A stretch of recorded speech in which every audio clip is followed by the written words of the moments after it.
Okay, you guys, this is me, part 4. I know I've been talking a lot, but it needed to come out. It needed to come out because these things can no longer be accepted. We can no longer allow groups of people, underground groups of people that have alliances with the occult or with occultists, and that have been harnessing energy off of little girls and little boys and animals for so long. It needs to be said. It needs to be done. These things can no longer come with us where we're going. These ways of trauma bonding people, it needs to stop. It's been for generations. You will find in different parts of the world these types of practice that I've mentioned and I share with you guys. It has been ongoing for hundreds of years, meaning you have ancestry lines of women or boys, or sorry, women or men going through these types of procedures. What type of product do you have 100, 200, 300, 400 years, 500 years down the line? You have slavery. You have easily manipulable people, whole nations, right? So all this to say, okay, I did this part 1, 2, 3. This is part 4. We need to come to the conclusion. If we have to come to bridging the gap between our masculine. So first we need to heal all these center points, right? All these center points that are aiming towards the sky. But first we need to heal those 2 lower points. That is our feminine essence that we've been cut from, that we've been separated from, that we've been turned away from because of the pain, that original sin, that original trauma, whether it's through sexual molestation, whether it's through mutilation, whether it's through circumcision, whether it's through any types of justification. It can no longer be held as a secret. It can no longer be accepted where we're going. So we need to lay it out. Because what happens is this.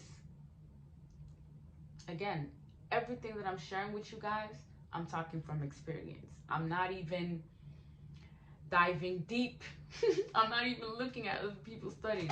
What I'm sharing with you guys is straight personal experience. Okay? You get the juice. You get the sauce. So what I'm saying here is,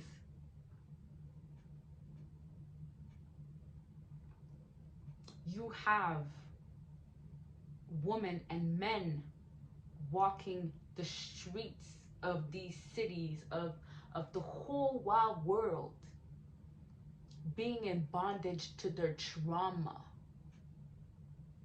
Being in bondage to their trauma. Meaning they can be easily manipulated for economical purposes. They can sell their body. They can prostitute. They can do whatever because they're not in union with their feminine. Boys or men, they're walking around here. They can do the same as women. Prostitute, sell their bodies, whatever have you. Or they can exercise some form of domination amongst others. That is why you will find some mothers are the headquarters of whole network of prostitution, because they're the one holding the reign.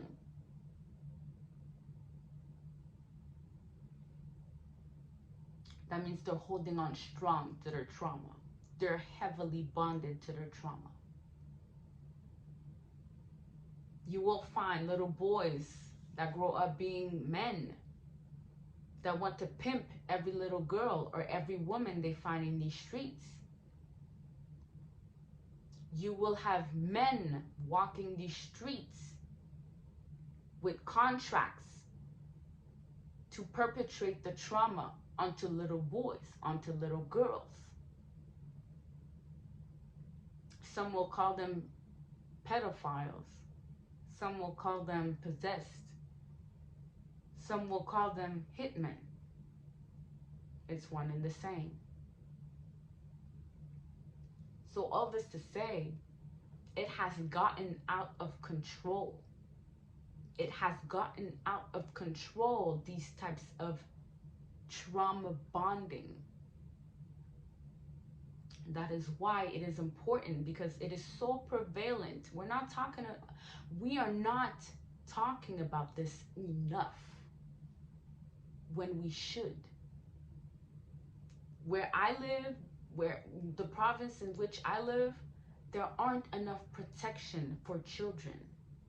There aren't enough protection for boys that becomes adults that are heavily bonded to their trauma.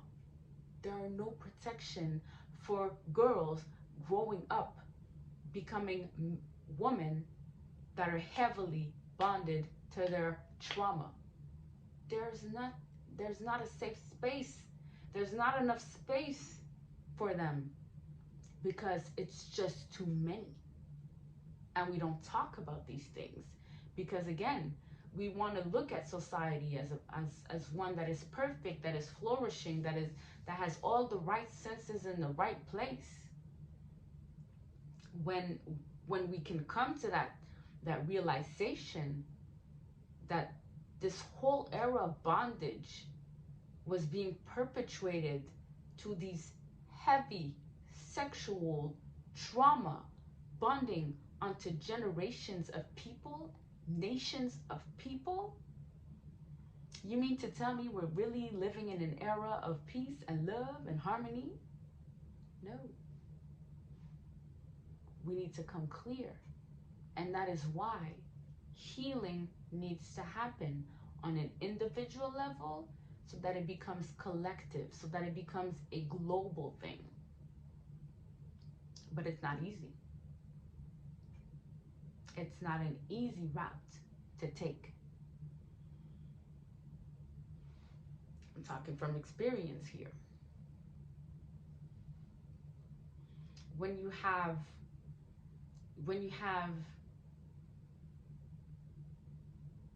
groups of people that are working together,